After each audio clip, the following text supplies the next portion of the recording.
அதிமுகவினர் கருப்பு பட்டை அணிந்து வந்த நிலையில் ரத்த அழுத்தம் உள்ளதா என சபாநாயகர் அப்பாவு கிண்டல் அடித்திருக்கிறார். அதிமுகவினரின் கருப்பு பட்டையை சிறைவாசிகளுடன் ஒப்பிட்டு அமைச்சர் ரகுபதி பேசியிருக்கிறார். அண்மை செய்தியை பார்த்து வருகிறோம். சட்டப்பேரவைக்கு கையில் கருப்பு பட்டை அணிந்து அதிமுக சட்டமன்ற உறுப்பினர்கள் வருகை தந்துள்ளனர். கருப்பு பட்டை கட்டவுடனே எல்லாருக்குமா ஒன்று போல பிபி அக்ரிஎஸ்எஸ் கிருஷ்ணமூர்த்தி எல்லாரும் கையில உங்க கவனத்தை ஈர்க்கிறது. மாண்புமிகு பேரவைத் தலைவர் அவர்களே, திருவண்ணாமலை மாவட்டம் போலூர் சட்டமன்ற தொகுதியிலே இருக்கின்ற போலூர் கிளை சிறைச்சாலை ஆங்கிலேயர்கள் காலத்திலே கட்டப்பட்டது. போதிய இடவசதி இல்லை, பழுதடைந்திருக்கிறது. அரசு உடனடியாக இந்த போலூர் கிளைச்சாளரை பழுது பார்த்து கைதிகளுக்கு உரிய வசதிகளை ஏற்படுத்தி தருமா என தங்கள் மூலமாக அறிய விரும்புகிறேன். இல்ல, கருப்பு பட்டை கட்டவுடனே எல்லாருக்குமா ஒன்று போல பிபி கூடி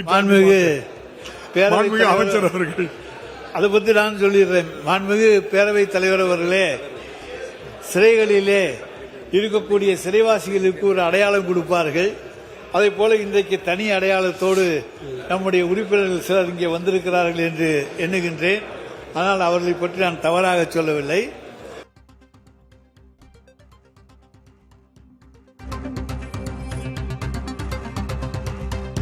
அக்ரிஎஸ்எஸ் கிருஷ்ணமூர்த்தி எல்லாரும் கையில உங்க கவனத்தை ஈர்க்கிறது.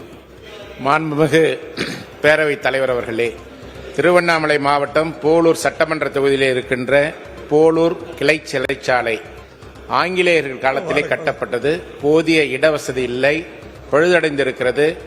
அரசு உடனடியாக இந்த போலூர் கிளைச்சாளரை பழுது பார்த்து கைதிகளுக்கு உரிய வசதிகளை ஏற்படுத்தி தருமா என தங்கள் மூலமாக அறிய விரும்புகிறேன். இல்ல, கருப்பு பட்டை கட்டவுடனே எல்லாருக்குமா ஒன்று போல பிபி கூடி அமைச்சர் அவர்கள் அதை பத்தி நான் சொல்லிடுறேன். மாண்புமிகு பேரவைத் தலைவர் அவர்களே, சிறைகளிலே இருக்கக்கூடிய சிறைவாசிகளுக்கு ஒரு அடையாளம் கொடுப்பார்கள். அதே போல இன்றைக்கு தனி அடையாளத்தோடு நம்முடைய உறுப்பினர்கள் சிலர் இங்கே வந்திருக்கிறார்கள் என்று எண்ணுகின்றேன். ஆனால் அவர்களை பற்றி நான் தவறாக சொல்லவில்லை.